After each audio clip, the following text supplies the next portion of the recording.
Cerno, épisode 46.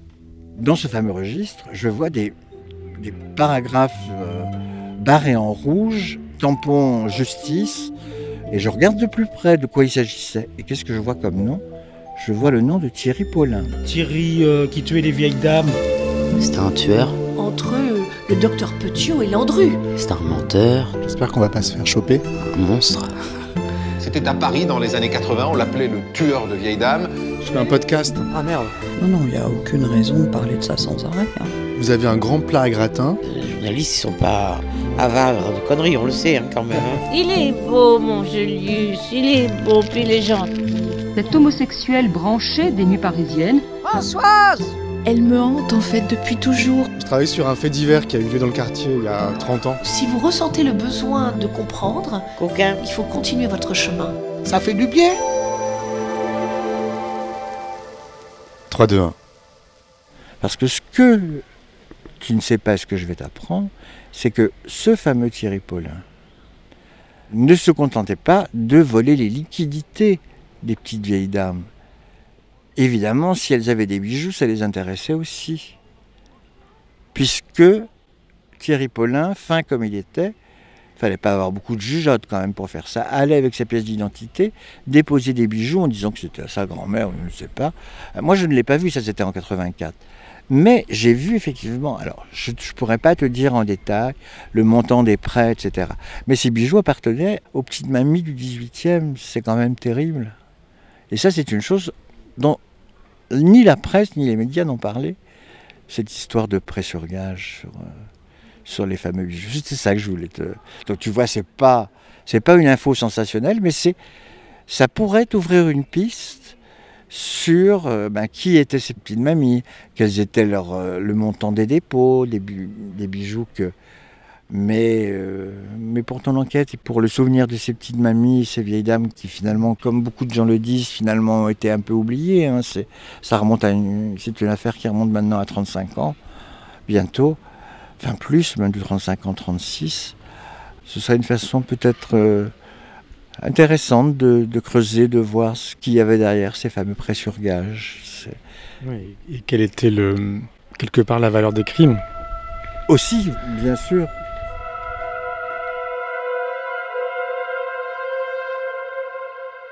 Je vais aller acheter de l'eau. Je te laisse 5 minutes et je reviens.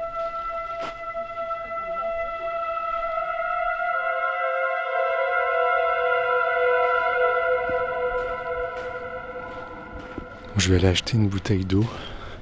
J'ai laissé Loïc sur un banc. J'avoue que je suis un peu déçu par son histoire. Je pensais qu'il avait vraiment connu Thierry Paulin. Bon, en même temps, c'est une véritable information. Le crédit municipal, ça montre un peu comment Paulin exploitait ses meurtres. Et en même temps, je suis content d'avoir rencontré Loïc, qui a une vie de roman.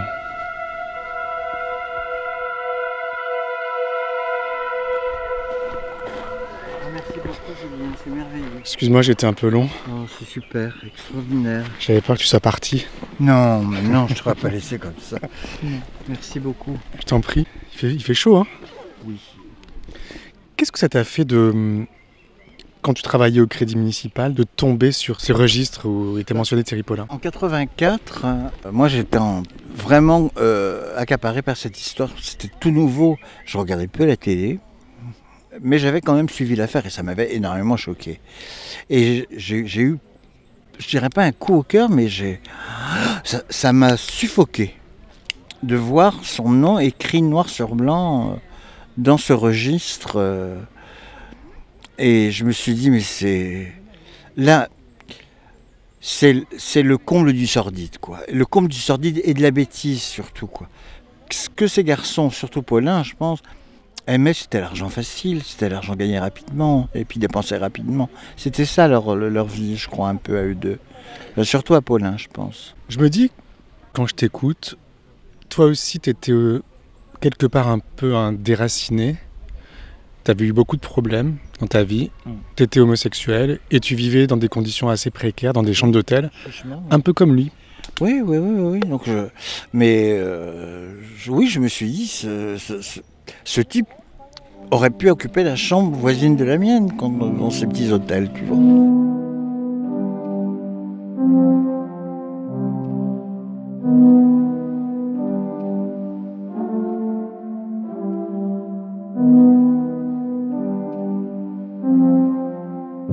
Toi, quand tu es arrivé à Paris, Loïc, tu avais 20... J'avais 25 ans. Moi, le milieu gay parisien m'a tout de suite débecté. Très vite, pour la simple et bonne raison que le milieu gay était beaucoup plus radical qu'en province. Donc, en province, il n'y avait pas ce côté le sexe pour le sexe tout de suite. Il y avait ça existait. Mais il y avait aussi des liens, et les liens se créaient. À Paris, c'était je te prends, je te jette. C'était l'amour Kleenex, un peu comme ça. Donc c'était pas facile à vivre. Moi, je trouvais ça détestable. Et une autre chose que je trouvais absolument détestable, c'est qu'il y avait 1 ou 2 bars gays homo qui étaient mixtes, où tu peux avoir à la fois des gars et des filles.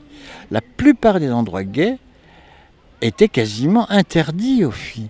Je trouve, mais c'est quoi cette histoire de ségrégation? C'est pas un monde. Bon, tu me diras, dans une backroom, une fille n'a pas grand-chose à faire. Mais les bars, les après-midi, il y avait plein de bars, ou même le soir, tu pouvais aller dans un bar, pas forcément pour baiser, simplement pour boire un verre, pour discuter, pour l'ambiance du bar, pour la musique, pour autre chose.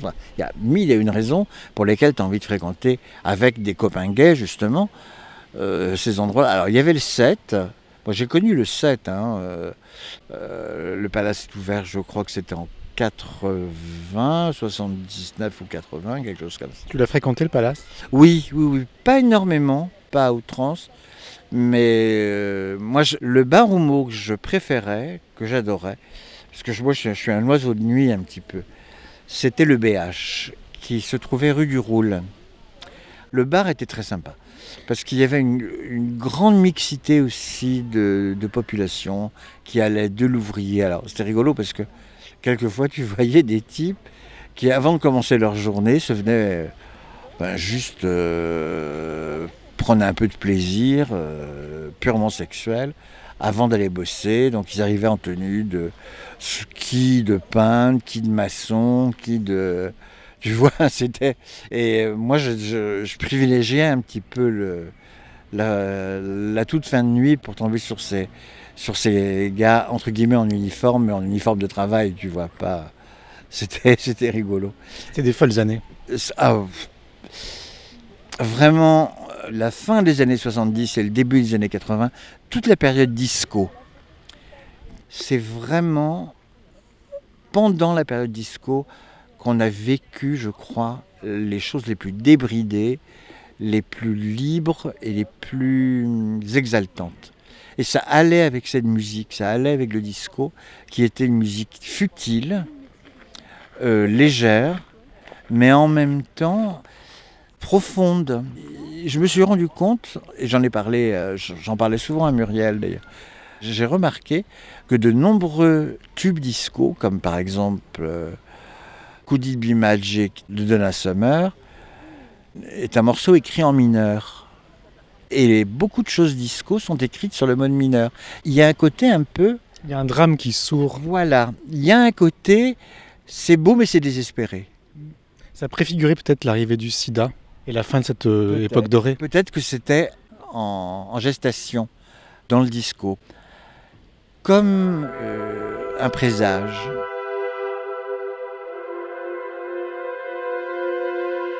Tu sais, pour nous les homosexuels, on traîne une flopée de cadavres derrière nous, quoi.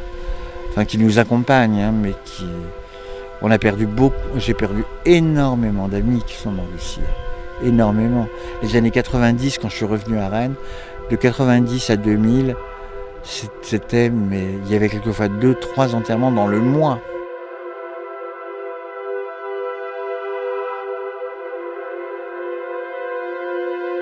Je voudrais revenir au Palace. Oui. Le Palace, tu l'as fréquenté quand tu es arrivé, c'est-à-dire en quelle année? J'ai quasiment connu le Palace J'ai dû y aller l'année de son ouverture. Je n'étais pas là pour l'ouverture. Hein. Je crois que c'était Amanda Lear alors Amanda Lear prétend qu'elle avait fait l'ouverture. Elle y était certainement à l'ouverture. Mais la star qui avait fait l'ouverture du Palace, c'était Grace Jones. Alors il paraît au Palace qu'il y avait les Rita Mitsuko, Etienne Dao, tout ça. Oui, voilà, c'est ça. Tu pouvais croiser. Mais même Gilles Deleuze, des philosophes. Oui. Et Thierry Paulin, qui fréquentait assidûment le Palace. Oui, tout à fait. Donc peut-être que tu l'as croisé là-bas. Ah, mais moi, à mon avis, qui dit que je ne l'ai pas eu comme amant dans une backroom? Tout est possible. Dans l'absolu, tout est possible. Mais j'ai pas le souvenir de son visage. Donc, mais tu sais, Paris, c'était vraiment, comme je te dis, c'est ce que j'appelle l'amour Kleenex, c'est-à-dire je prends, je jette.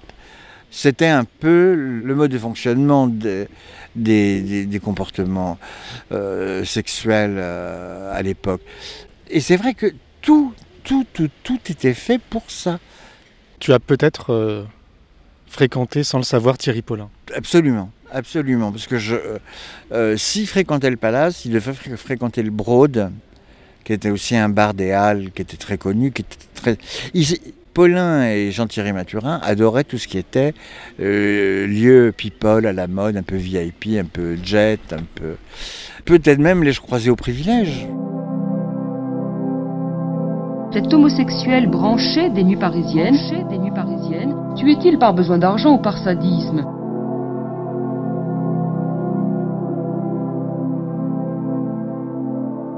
Pourquoi t'es revenu à Rennes? Je vais t'expliquer. Au Crédit Municipal, la personne que je remplaçais était le fils de la secrétaire du grand patron, qui était parti faire son service militaire. Un type, une grande gueule, comme si c'était pas permis. Je remplaçais un type qui partait au service militaire. Le service militaire, ça durait 1 an. Et au bout d'1 an, moi, je ne savais pas ce que j'allais devenir. Et c'est passé, ce qui devait se passer, c'est qu'une semaine avant, hop, lettre recommandée, je récupère mon poste. Donc t'as dû rentrer à Rennes. Alors attends, donc je perds mon emploi à ce moment-là. Et donc, première chose que je fais en quittant, je me bourre un peu la gueule, quoi. Je bois demi sur demi. Je rentre chez moi, et puis à l'époque, Boulevard Richard Lenoir, c'était un spot, on appelait ça un peu comme ça, de drague gay. Et il n'était pas rare que, sur les coups de minuit, 1h du matin, le week-end ou autre, je rencontre quelqu'un, que je le ramène à l'hôtel, alors que dans les hôtels meublés, tu n'as pas le droit de recevoir de gens extérieurs à l'hôtel. Après 22h, dans la journée tu as le droit, mais pas après 22h. Et mon hôtel était tenu par un type horrible, détestable, encore un homophobe. Sa femme, quand elle me croisait, elle faisait ce geste arrière Satan dans l'escalier, tu vois, enfin des fous. Et donc ce soir-là, je ramène un type que j'avais rencontré sur le boulevard. Et tu me croiras si tu veux, il a défoncé ma porte, le patron de l'hôtel. Et il a flanqué les vêtements du mec dehors. Et moi, je me suis retrouvé comme un con. Il me dit, vous dégagez maintenant. Je n'allais pas dormir dans une chambre où il n'y avait plus de porte. Donc j'avais un copain qui habitait au tout début de la rue du Faubourg Saint-Antoine, place de la Bastille, et qui me dit, écoute, je peux t'héberger le temps que tu trouves autre chose, que tu puisses te retourner, parce que là, c'est invivable ce que tu es en train de vivre. Et après ce fameux... moi j'avais le moral dans les chaussettes, hein, vraiment. Puis Roland me manquait, malgré tout, même si avec Roland, il y a eu aussi le sida qui s'est greffé dans notre histoire en 86, justement, l'année du décès de mon père. En même temps que j'apprenais que mon papa était décédé, j'apprenais quasiment une semaine après que Roland était séropositif. Et on s'était jamais protégé quand on faisait l'amour. Donc moi je me suis dit, c'est même pas la peine que tu fasses le test, c'était positif. Donc de 86 à 89, les années où j'ai vécu à Paris, j'ai vécu comme si j'étais séropo. Donc le préservatif obligatoire, etc. Enfin, j'avais une peur bleue d'être malade ou de devenir malade, quoi. Et donc 3 ans après que Roland m'annonce qu'il était séropos, la semaine qui a précédé Noël, je décroche mon téléphone, puis je lui dis « Écoute Roland, j'ai une bonne nouvelle à t'annoncer, je suis séronégatif ». Il me dit « Je crois que ce sera le plus beau cadeau de Noël que j'aurais jamais eu toute ma vie. » Cette nouvelle, et c'est très gentil de m'avoir appelé pour me prévenir, sauf que ensuite, il pouvait plus me toucher quasiment, Roland, quoi. Donc notre histoire s'est étiolée comme ça à cause de la maladie, et je me suis retrouvé bien seul, et Roland n'a pas été chic parce que personne ne devait être au courant qu'il était homo. Ça, c'était très dur à vivre. Pour moi, c'était très dur. Moi qui suis assez militant, hein, de toute façon, adolescent, j'étais très efféminé, donc je ne pouvais pas cacher qui j'étais. J'ai jamais voulu cacher qui j'étais. C'est pas dans mes valeurs, quoi. Mais bon, ce sont des histoires anciennes désormais maintenant, quoi.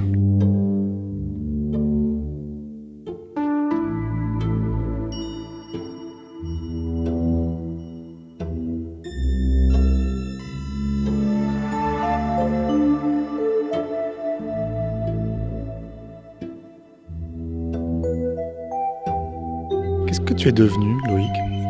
Écoute, ces 10 dernières années, là, je me suis un petit peu coupé du monde, coupé du reste du monde. Le fait de vivre à Villejean, qui n'est pas le centre-ville, moi, je conduis pas, j'ai pas de voiture, puis depuis 4 ans, là, ce problème de locomotion qui m'empêche de marcher m'handicape et puis m'isole en même temps, quoi. Donc tu t'es isolé.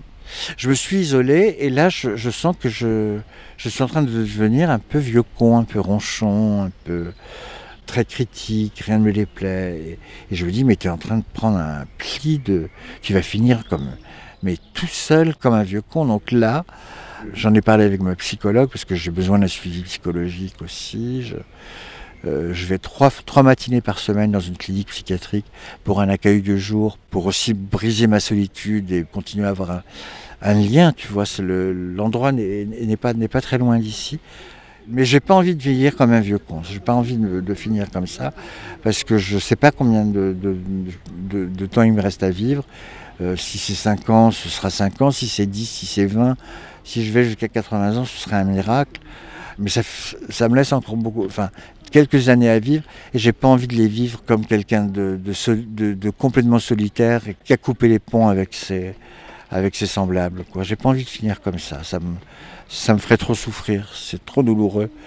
Donc là, je suis dans un projet de déménagement et d'un nouveau départ, tu vois, pour tourner la page. J'en ai marre d'être comme je suis actuellement. J'en ai marre de ce Loïc Lemoel là. J'ai envie d'un nouveau Loïc Lemoel. Un peu celui qui était là il y a quelques années.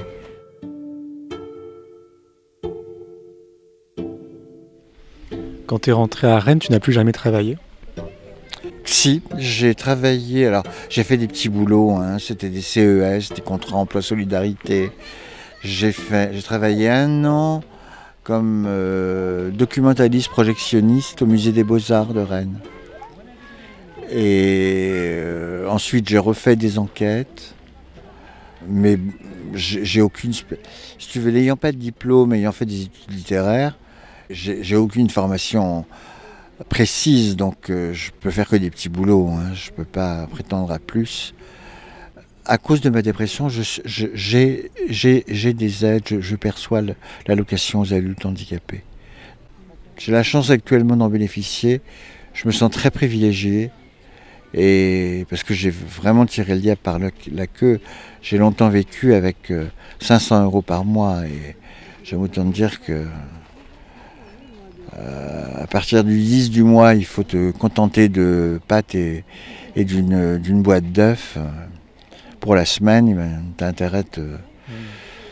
Je sais ce que c'est que de manquer de variété dans mes menus. Ça, c'est quelque chose que je connais.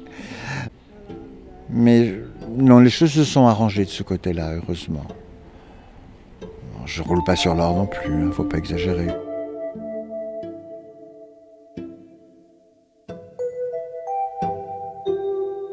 tu es au fond?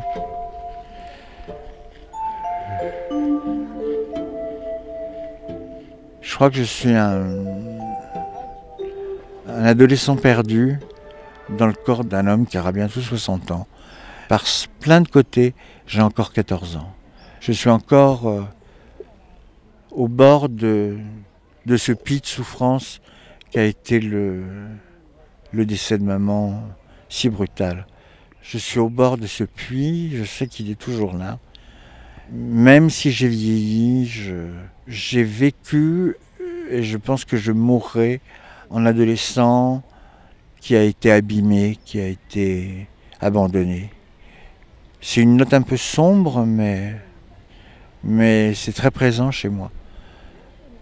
C'est une composante qui est importante, presque autant que mon orientation sexuelle. C'est qu'on reconnaisse en moi l'homosexuel et qu'on reconnaisse en moi l'enfant meurtri, l'enfant abandonné, l'enfant livré à lui-même.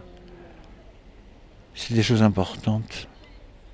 Qu'est-ce qu'elle t'a appris, ta vie? C'est surprenant la façon dont tu me poses la question, parce que c'est comme si elle était finie. Non, ma vie jusqu'à maintenant, tu veux. Oui. Voilà.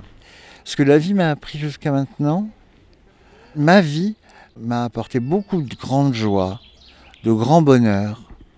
Ce que la vie m'a appris jusqu'à maintenant, c'est qu'il faut continuer, c'est qu'il faut, quoi qu'il arrive, rien n'est jamais perdu. La nuit n'est jamais complète, comme disait René Char. Il y a toujours une fenêtre ouverte, une main tendue, la vie à se partager. La vie est belle à mesure qu'elle est féroce. Alors je ne peux plus te dire l'auteur, je crois que c'est Cocteau, mais je ne suis pas sûr. Je suis pas sûr de moi.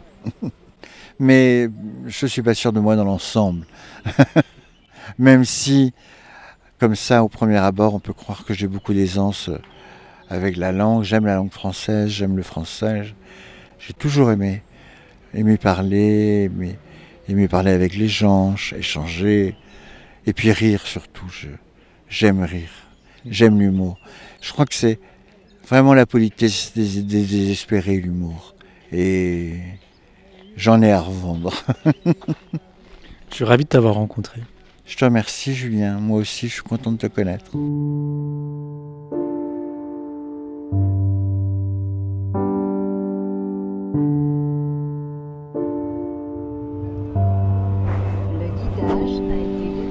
Je rentre à Paris. Veuillez suivre la flèche de direction.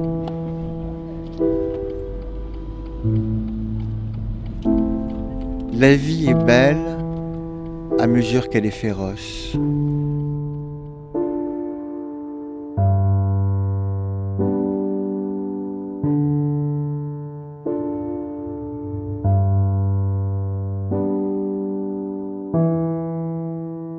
Trois, 2, 1.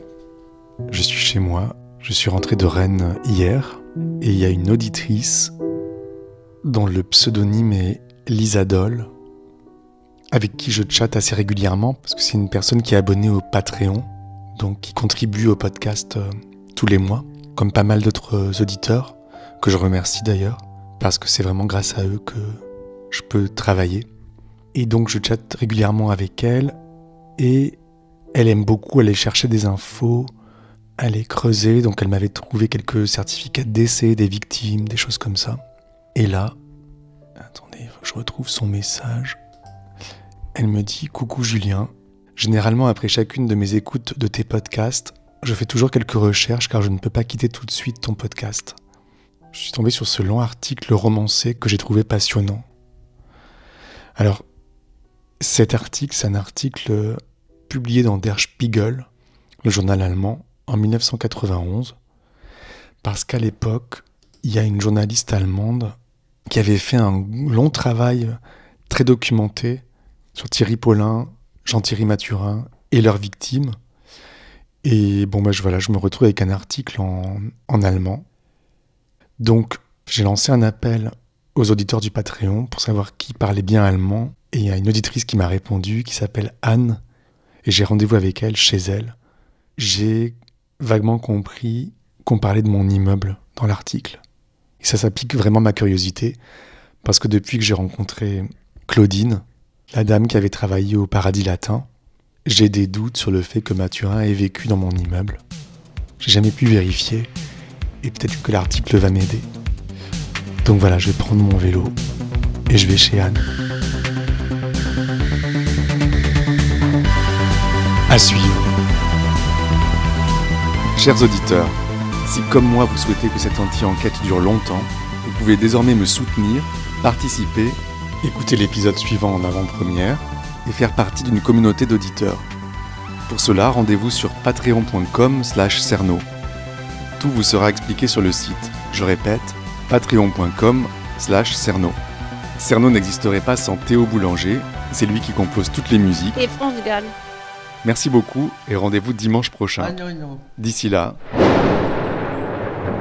ne laissez pas traîner vos grands-mères.